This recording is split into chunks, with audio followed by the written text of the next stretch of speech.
This podcast is brought to you by the Washington State Department of Health. When we think about the COVID-19 vaccine hesitancy in the Black community, let's remember, it didn't happen by chance. It's justified in history. But the will to change the narrative is strong today, and our people are lending their voices to the conversation. We're sharing our stories and the reasons that made us choose the vaccine so we can lead the way for others to make a well-informed choice too. To hear our stories, visit hereforuswa.org.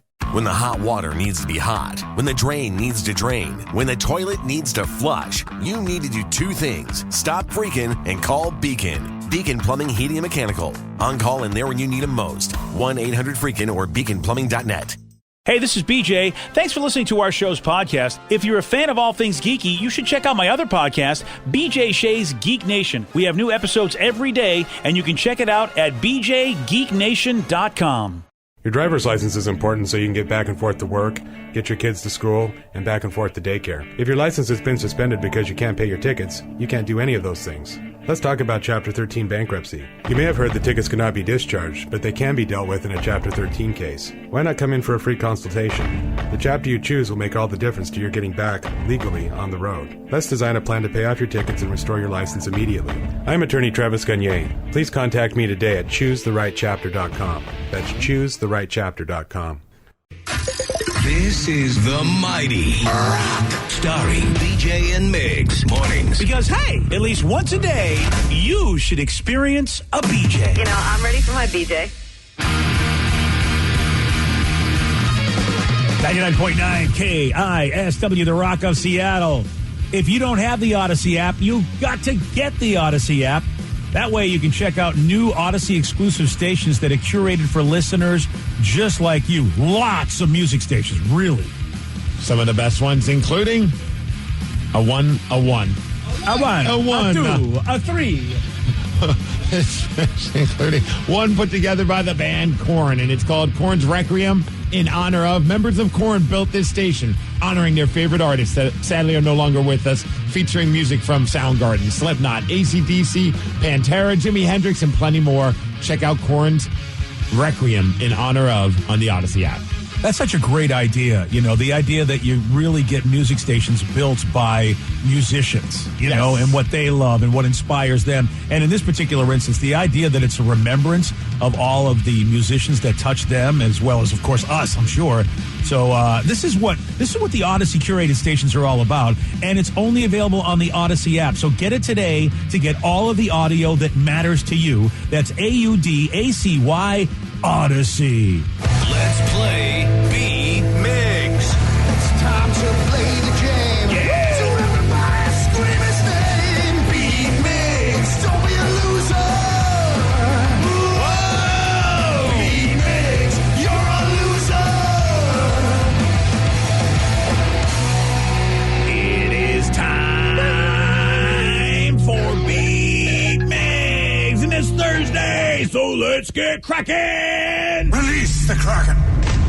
Please, somebody release the Kraken. Anybody. Release good passing. I mean, gosh, just release something. I don't know, man. It was just, I was excited. I was watching the game. We all were. Turned on my special lights outside, so they were all flickering and everything. Whoa, the lights went on. Maybe that's what, do you do that all the time? Maybe that's I do it all the time, and if they don't have a good period, I'll switch it up because I can switch the patterns.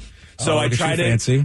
You know what? I can't do anything, and I know it doesn't affect anything, but it makes me feel better. Hell yeah. And so I just try to change it up a little bit, but it didn't really work. I just want to say one thing right now. This pains me. Uh-oh. But, Rev, I kind of dig how you're getting into hockey and really doing what you're doing like a fan. And ground floor, man. Dude, but it pains me to compliment you, but it's very, very exciting to see you support.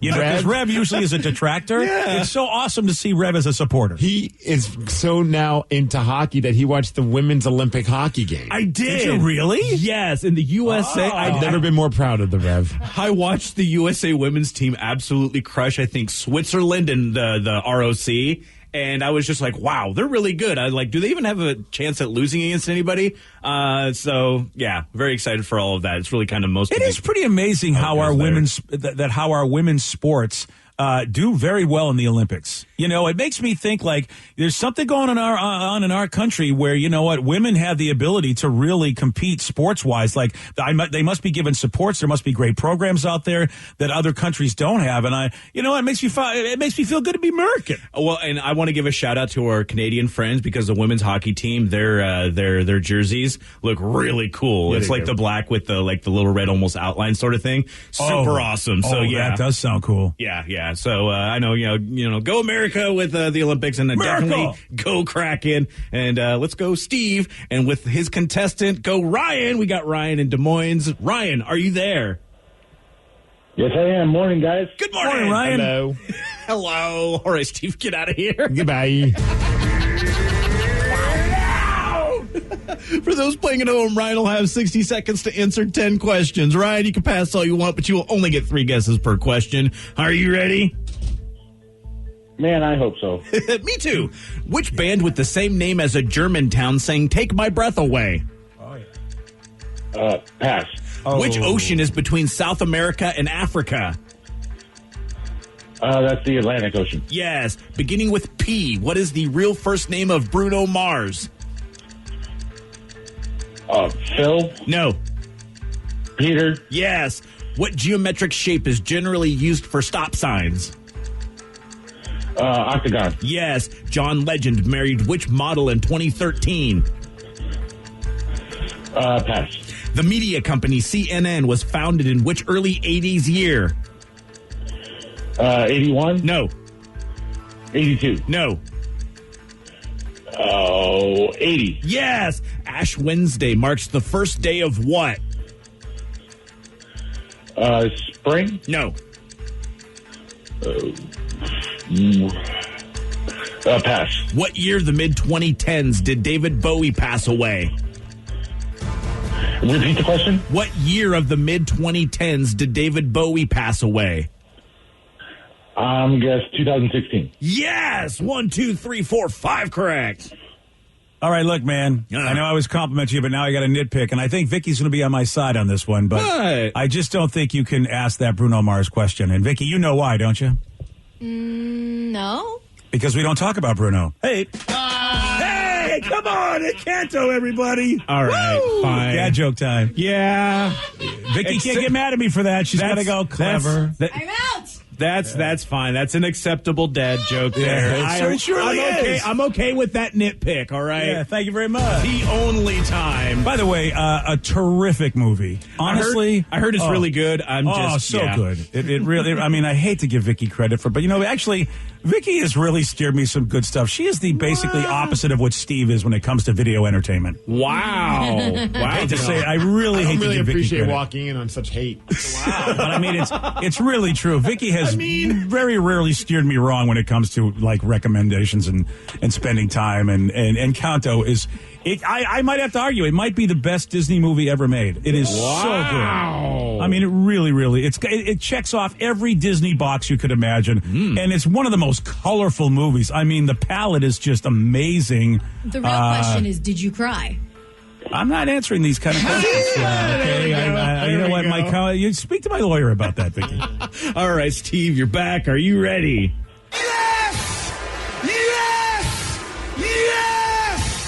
Which band with the same name as a German town sang Take My Breath Away? Berlin. Yes. Nice. Such a good song. Which ocean is between South America and Africa? Great song, you communist. Which ocean is between South America and Africa? No. Atlantic. Yes. Beginning with P, what is the real bad song. Beginning with P, what is the real first name of Bruno Mars? Such a good song. Pedro? No. Pablo? No.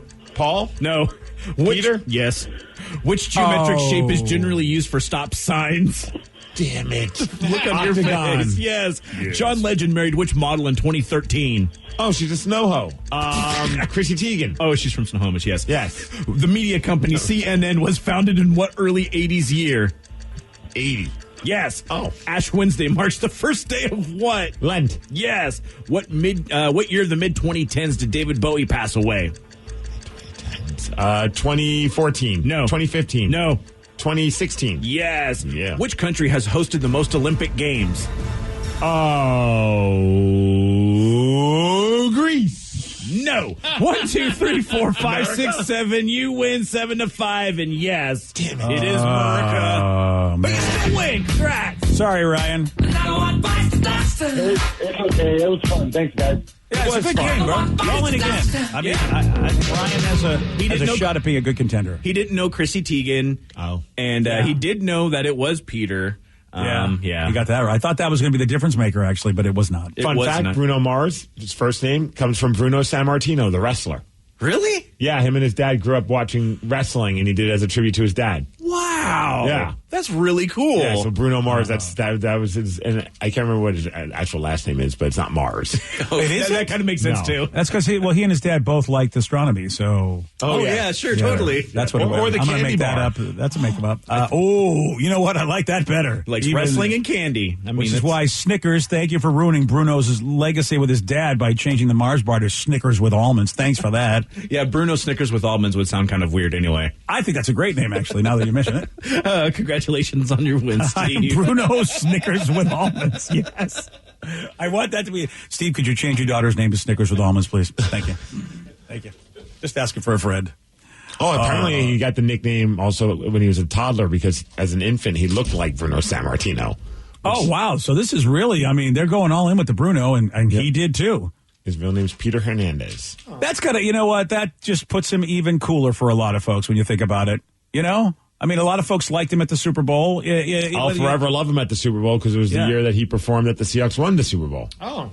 Yeah, that's right. Yeah, Chili Peppers, Bruno Mars. That was a good one. Wow. Wow. I think no matter, I think anybody could have performed. We were just so happy because our team was just wrecking house at that point by the time we got to that show. Oh, yeah.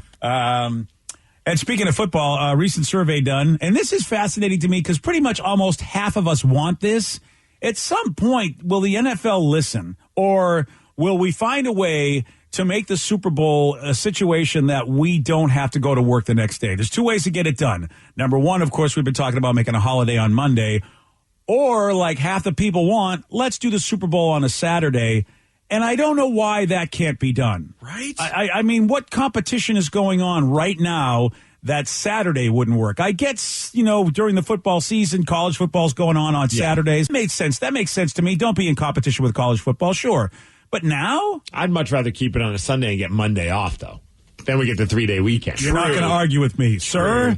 The only problem is who, rather than companies, which I just feel like, man, you'd look like heroes, why don't you just give us an extra holiday? They'll probably try to steal an existing holiday. And who do you take that from? You can't take it from anybody. Take it from President's Day. It's already in this month and just move it forward. There you go. Oh, man. Yeah, nobody ever comes into work on Tuesday like, man, I'm so glad we had President's Day off. I got torn up. All right, all these chicken wings and drank all this booze celebrating our presidents. So you'd be willing to go, okay, man, I will sacrifice President's Day and get her done.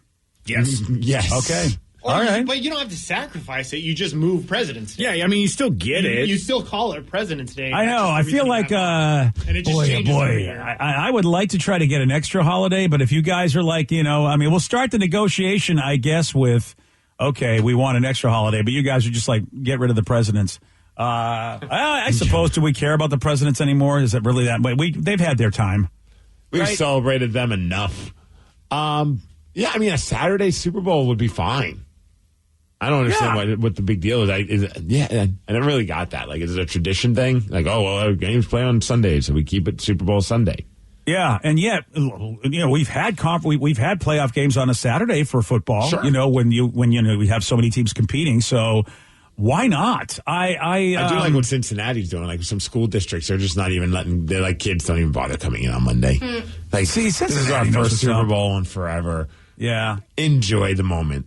Yeah. I love that too, man. Well, and of course, a lot of us do call in sick on Monday. Of course, with flex vacations that a lot of companies are instituting, you don't even have to call in sick. You can just go, hey, I'm not coming in. I don't know how companies are going to deal with that because everybody would want to take the day off. Like Sam Renton said, just take a page out of the men's room playbook. Just have the day after Super Bowl off. They've done that for the last 3 years. Yeah, that's always a tough one in our business. It really is because you know, you want to, especially when it's your team, you want to be able to go on the next day because everybody has to work.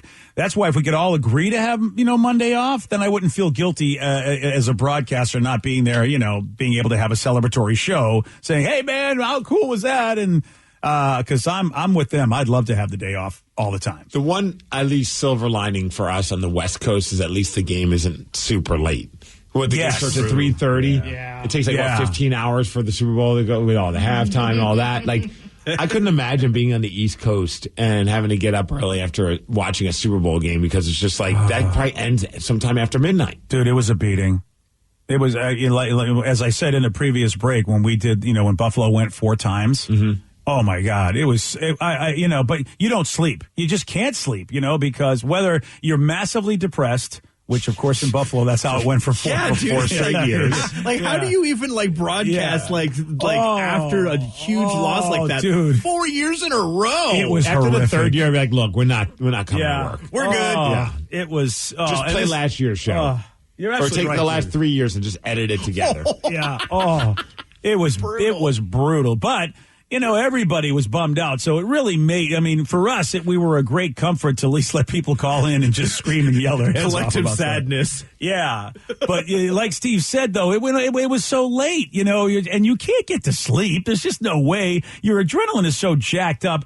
Win or lose, you just can't. And so you're right, Steve. It's, you know, by the time 9 o'clock rolls around on the West Coast, you feel like, all right, especially if it's Super Bowl you don't care about. But, man, whew. Yeah, it ain't easy. It ain't easy on the East Coast, man. So there you go. A lot of us would say move it to Saturday, but I do like Steve and Danny's plan. You know, just, you know, get rid of President's Day and give us the Super Bowl Sunday instead, Monday off. Okay, I'm for that. Now, here's a question. Why would a museum security guard draw eyes on $1 million painting? Oh, and he did this on the first day of his job. I'll tell you all about this at 7:20 on The Rock.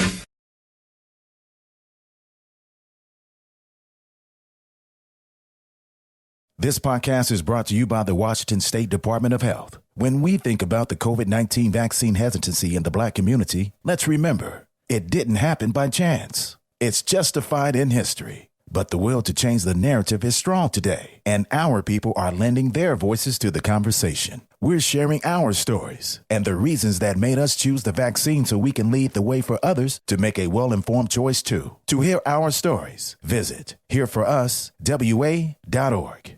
If 2020 has taught us anything, it's to take nothing for granted. So when you expect hot water and get cold, when you expect the shower to drain and it doesn't, when you turn the furnace on and it won't start, stop freaking and call Beacon Plumbing, Heating, and Mechanical. 1-800-FREAKIN'. Take the next step toward the career you want, be it business, cybersecurity, healthcare, or more. UMGC can help you get there. No application fee when you apply by August 31st. Visit umgc.edu, certified to operate by Chev.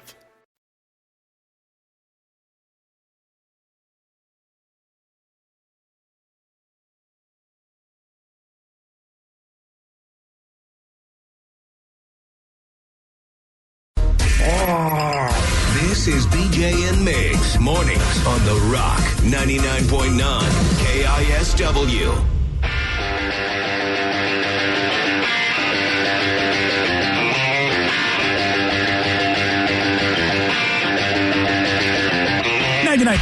KISW, The Rock of Seattle. An art museum in Russia recently hired a new security guard. Don't know his name, but he's around 60 years old, so he's at the age of orneriness, that's for sure. And he got bored on his first day working there, so he decided to pass the time by improving one of the museum's paintings. It's like, hey, I can make this better. There's a portrait called Three Figures. I've never heard of it before, but it's just 3 blank faces with no facial features at all. It's one of the most incredible pieces of art I've never seen. Oh, there you go. Yeah. So here you got, again, blank faces, and he was like, oh, we need to improve this. So he took a ballpoint pen and drew eyes on them. Now, prior to his contribution, this painting was worth $1 million. Oh, my gosh. Yeah, I'm looking at a picture of this. It's exactly how you described it. It's just these blank faces and then like just a really weird piece of like hair on top of them. Yeah. So what you're saying is he vandalized them. Yeah, he did. Yes. Yeah. Although I think they would look better with eyes. Oh, well, okay. I would put like then. the Mickey eyes on them. So this is why you can't be a security guard at an art museum either. This is good to know. Yep. I would never do that. That would be stupid. But I would put those little googly eye stickers on them that they're easy to take off. Okay. Yeah, again, We don't. this is not a good job interview for you for a security guard at the art museum. Okay, not all the sticky back, just peel enough so it just barely is on there, but it'll easily pop right off. Sir, don't call us. We'll call you. It's nice talking with you, though. I'm What sure about to that make a sticky security gum guard blue thing that you use for the walls? Yeah, yeah, exactly. And, All right, no command strips, nothing. No, sir. We're just gonna pass on you being in our museum. But thank you, though. Great contributions. Really, you're a wonderful employee for somebody. Yeah, this happened back in early December. I'm looking at the eyes that he drew. They're just really poorly drawn circles. They're so bad, dude. And it's so bad. You're right. Yeah, I Russ. mean, at least he could have, given it some flair. It's like, if you're going to put eyes on it, do it the right way. Why would you do something like this? I think maybe being dumb is probably he said bored. Of course, visitors were like, what the hell is this? So they let the art museum know, and somehow they were able to sleuth it down and found out it was this security guard. So good for them. Maybe they had video and just Yeah, it's probably video. Which is another thing. It's like, you're a security guard, so you understand the security maintenance. Really the surveillance. Well, you know everything. What are you doing? I'm on Twitter, and somebody actually jokingly did Photoshop the googly eyes on the art, and it looks amazing. That's so much better. Again, Steve, you're really not helping your chances of getting this job. I just want to say. I'd buy this art, not for $1 million, but Yeah, get the discount. I'll get I see. So you're all about, here, listen, I want this art to be more available to the people, so Yes. I'm going to reduce its value so that we can sell it, even though that's not what this piece is ever really meant to do, is to be sold. It's just sort of like, let the people see it, and, somebody probably donated it, and Steve's like, nah, I want to make, yeah, okay. everyone's having fun doing like Mr. Potato parts on the Photoshops on Twitter are some of the funniest things I've seen, BJ. Well, I wonder how much maybe can we make the art of that? Make the whole exhibit of all the defacing of the original piece. Like, we just have all great prints of all the crap that people did to it. Faces. If the museum had a sense of humor, they would print all these like mock-ups and make a coffee table book of it. Here we go. How much would you pay for that? $12.99. There you go. Yeah, perfect price for All that. right, there we go. Well, apparently, and this makes me wonder how often this has happened over the years, because we see some works of art that are hundreds of years old and don't even realize that chances are they've been vandalized, damaged, or whatever, and that art restorers apparently put them back into the best original condition they can. But really, how many of these are really the way they were and have been uniquely preserved? Because these art restorers were able to get rid of those eyes. And so, because the museum goes, oh, this damage is reversible. And you're like, wow, really? You can reverse this? So I wonder how many paintings have been destroyed or, and reversed, if you will. Yeah, use an eraser or some whiteout and you got it fixed. They're saying it'll cost maybe a few $1,000s to fix this thing. Wow. Man, that's wow. Apparently, you can hire Steve for a lot cheaper. Yeah, you can. I'm here for you guys.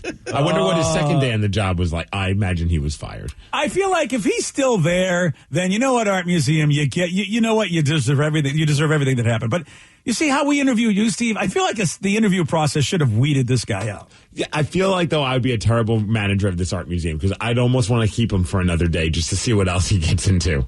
Like, he can't get any worse. Yeah, he had to have learned his lesson. So now, you know what? You blew the position of security guard. Now you've blown the position of manager. Sir, I don't know what we can do for you here. I don't even know if we can put you in the cafeteria at this point. I'm sorry, but we're going to have to let you go.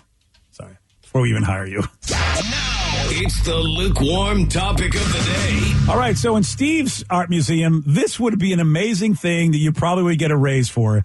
But in this other museum that Steve doesn't run, yeah, the security guard got trashed because he got really canned, really, because, well, he decided to draw eyes on $1 million painting on his first day of work. So based on this, we want to know, pretty simple, what is the most boneheaded thing that you have ever done at work? 206-421-ROCK. Text us at 77999. What's the most boneheaded thing that you've ever done at work? Your calls, your texts after 3 days grace on The Rock. It's the lukewarm topic of the day. 99.9 KISW, The Rock of Seattle. A museum security guard got bored on his first day and drew eyes on $1 million painting. And it's going to cost them $1,000 to fix it, but they said they can fix it. But it's pretty, what a bonehead this guy is. 60 years old, by the way, too. It's not like he's young and dumb, but boy, it's a pretty boneheaded thing for him to do at work. And we're wondering, hey, man, he's probably not the only person that's done boneheaded things at work. I think you have too. 206-421-ROCK. Text us at 77999. What is the most boneheaded thing you have ever done at work? Real quick fun fact, though, about how they can clean it and fix it. Because we're like, how do they just erase it or something like that? Someone said most classical paintings have a clear varnish painted over them to protect them. Periodically, when they will clean the art, they strip the layer of the varnish off and then reapply a new coat of clear varnish on there. And so the ballpoint pen ink was just on that varnish and not on the actual painting. Wow. Oh, that's really cool. That's smart. Wow. That's amazing. Man, I mean, because I know varnish we put on a lot of other things, man, especially if you're into painting minis like Warhammer or whatever, or plastic minis. Varnish is what keeps the paint locked in. Well, That's that would mean that cool. it wouldn't rip the paint off if you put the googly eyes on it. I guess in a way, you know what, your googly eyes thing could happen and you probably wouldn't do that much damage. Okay. All right. Well, you know what, Steve? Again, we're not hiring you for a job as security guard at our art museum. I'm sorry. One texter said the dumbest thing I've ever done. I feel like this is truly boneheaded, and you'll understand why I say that. Because they said one time I took a video of me taking care of myself in the warehouse for my wife. Oh my. Oh, whoa. Boneheaded. Wow. All right. This is, you know what? I'm sure nobody on our show has done anything boneheaded, right, Rev? You've never done anything boneheaded on this fine show, have you? Oh yeah. I like to call that a learning experience. And so we sometimes get stuff in, and like we just recently had Top Pot Donuts come by and drop off some donuts. Happy birthday yesterday, Top Pot. Yeah. And so I was like, I got a message saying, hey, we should, we got some coffee that is being dropped off. So I'm like, yeah, no worries. Yeah, you can go ahead and do that. I didn't tell anybody. I didn't let you or Steve know or anybody else. And so when it just dropped off, you saw it. And you lost your mind a lot of it. Yeah. And then you went on the air to really let them have it about, giving us stuff and these bastards giving us free stuff. And then I had to come clean. And then, the ire went to me. And yeah. And I would like to apologize because first off, really, you know what, you did nothing wrong. I was just a person that decided that if I had rage about something, rage about it to everybody as opposed to the appropriate people or even myself. So Rev, I got to apologize because you really did nothing wrong, and you happened to work for a very unreasonable person at the time. I learned to tell people about that stuff going on. So, everybody learned something that day. I still have the same opinion. But I've had to make some adjustments because you got to know the big picture in life, and that's my problem. I get all ragey, and if I really ask myself, do you know the big picture of why things are happening? And if the answer usually is no, and at that point it's like, well, then how can you be ragey? Right. It's ruined my life. The big picture was free blueberry muffins, and you were mad about that. Look, dude, I understand what your free picture was, which, by the way, look, honestly, most of my life that's been the case too. As a radio guy, like, give me free food. But then all of a sudden I got high and mighty and thought, you know what? And it turns out really I ruined like a great day of free stuff. Really at the end of the day, that's exactly what I did because, Oh, no, I still enjoyed that blueberry muffin. Oh, yeah, I know you did. I ate a muffin, but it was sadness muffin. Steve, at an early age of being involved in this program, learned that, you know what, I think if I ignore BJ 99.9% of the time, and I think he got a hint because that's where he worked at 99.9, Steve knew he'd be happy. What's that meme that they always use? Was it Elmo, and his hands are in the air, and there's like fire all around him? That was like me, there's fire all around me, but instead of my hands in the air, one hand's got right by my mouth because there's a blueberry muffin in it. And I'm just like, this is amazing. The world is imploding around me. I'm going to tell you this. This is fine. I will share a little bit that I got from my therapist, which helped me get over this many, many years ago, because my thing was, and Steve, back when we did the show on The Buzz in the early days of this show, the theme of this show was I worked for idiots, that my company was filled with idiots, and that's just how it is in general. And my therapist said, you realize that if idiots are in power, they're in power and they're idiots. So why are you worried about it? You're doomed to idiocy, so just live with it, because you're not going to be able to stop powerful idiots. Congratulations, you're doomed. Yeah, I mean, it was really helpful. I'll tell you right now, it's so helpful. Like any conspiracy theory I would have about, oh my God, the Illuminati's running everything, and he would go, if the Illuminati's running everything, you're doomed anyway. What are you going to do, right? Your little voice, your little right. So just enjoy life while the idiots are ruining everything. And I was like, wow, I really hadn't thought about that, but you're right. I'm completely powerless if, in fact, idiots are running everything. Yeah, if the Illuminati's running everything, as long as I'm getting a cheese Danish out of it, well, go ahead, have fun. And Steve, that actually is a really healthy attitude in the world of behavioral science. It's like, just go look. I'm going to look for the joy in the midst of whatever I'm in, because what am I going to do about it? It's like I'm not in a position of power, and if they're idiots, well, okay then. Congratulations to me. Where's the Danish? Joy and idiocy. I can only control one thing, and that is my waistline, and I choose to make it grow. And I choose to ignore that. Yeah. Yeah. I mean, you know what? Seriously, Steve, you didn't have to go to therapy, pay all this money, and give your therapist a beach house to figure this out, so you're the better man than me. Do you get to use that beach house every once in a while? No, I don't. He just sends me pictures basically taunting me, going, hey, BJ, life's great at the beach. I'm going, yeah, I know it is, because I'm a crazy person. Congratulations. You're profiting off of somebody's, it is, of course, the lukewarm topic of the day, where we're trying to find out the most boneheaded thing that you have done. And, wait a second. Look at this. We got to talk about this, which, I love this story. I mean, look, better late than never. As a football fan, mailed a trading card to a player to get autographed, and he got it back signed, but it took 21 years for him to get it. The story is crazy. You're going to hear from this fan at 7:47. On The Rock. Today's podcast was brought to you by Travis Gagne, bankruptcy attorney. He's here right now and has agreed to answer more of your questions about bankruptcy. How do I figure out who my creditors are? People a lot of times have had a long time of not having good credit and having collections, and so they're concerned that you may be concerned that you won't be able to find all your creditors if you file bankruptcy. How will I know which collection agency has my credit card bill from 10 years ago now?